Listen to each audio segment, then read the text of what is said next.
कहते हैं जानवर सिर्फ ताकत से नहीं, दिल से सोचते हैं। ये कहानी है भारत की एक छोटे से गांव में हुई सच्ची घटना, जहां एक बंदर ने वो किया जो कई इंसान भी नहीं करते। उस दिन के बाद पूरे गांव ने उसे रक्षक नाम दे दिया। कहानी है मध्य प्रदेश के झाबुआ जिले की। एक दिन गांव के किनारे एक मादा बंदर को किसी ने जहर मिला हुआ खाना खिला दिया। कुछ ही देर में वो जमीन पर गिर गई और वहीं उसकी मौत हो गई। पास ही में उसका नन्हा बच्चा बैठा था। समझ नहीं पा रहा था कि उसकी माँ क्यों नहीं उठ रही। वो बार बार माँ के चेहरे को छूता, उसे हिलाता, उसके ऊपर बैठकर उसे बचाने की कोशिश करता। वो बच्चा कई घंटों तक वहीं बैठा रहा। कभी माँ का चेहरा सहलाता, कभी उसका हाथ पकड़ लेता। गांव वाले इकट्ठा हो गए। किसी की आंखें नम, किसी ने कहा छोड़ो अब जाएगा, लेकिन उस छोटे बंदर ने जाने से इनकार कर दिया।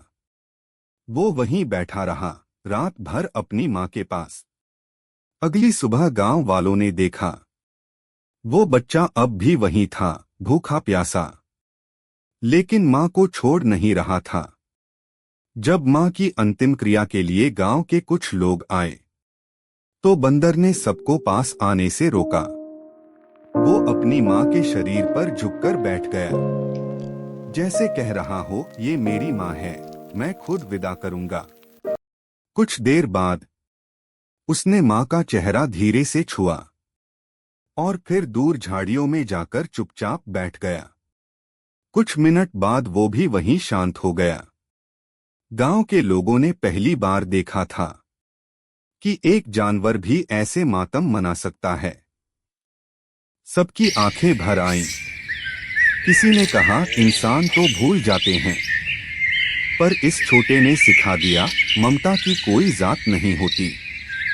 बाद में गांव वालों ने वहीं एक छोटी सी जगह बनवाई, जहां दोनों की मिट्टी एक साथ रखी गई, और आज भी लोग उसे मामबेटा मंदिर कहते हैं। दोस्तों, ये कहानी याद दिलाती है, जानवरों के पास पैसा नहीं, भाषा नहीं, पर दिल इंसानों से बड़ा होता है। जिसने मां खोई वो मौन हो गया, और जिसने देखा वो इंसान बन गया।